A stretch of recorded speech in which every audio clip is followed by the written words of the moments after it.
టాలీవుడ్‌లో తెరకెక్కిన 'దేవర' చిత్రం బాక్సాఫీస్ దగ్గర ఎలాంటి సెన్సేషనల్ హిట్‌గా నిలిచిందో అందరికీ తెలిసిందే.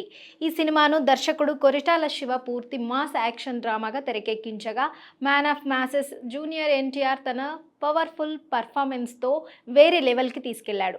ఇక ఈ సినిమా ఇండియన్ బాక్సాఫీస్ దగ్గర రికార్డులు క్రియేట్ చేసి ఇప్పుడు జపాన్ ప్రేక్షకులను మెప్పించేందుకు సిద్ధమైంది. జపాన్‌లో 'దేవర' చిత్రాన్ని మార్చి 28న రిలీజ్ చేయబోతున్నారు. దీంతో ఈ సినిమాను ప్రమోట్ చేసేందుకు దర్శకుడు కొరిటాలతో కలిసి ఎన్టీఆర్ జపాన్ వెళ్లాడు. అక్కడ తాజాగా 'దేవర' ప్రీమియర్ షోలో ఎన్టీఆర్, కొరిటాల సందడి చేశారు. అభిమానులతో కలిసి వారు ముచ్చటించారు. 'దేవర' చిత్రం జపాన్ అభిమానులను ఖచ్చితంగా నచ్చుతుందని వారు ధీమా వ్యక్తం చేశారు. ఈ సందర్భంగా ఆయుధ పూజ సాంగ్‌కు అభిమానులు డాన్స్ చేస్తుండగా ఎన్టీఆర్ కూడా వారితో కలిసి స్టెప్పులు వేశాడు.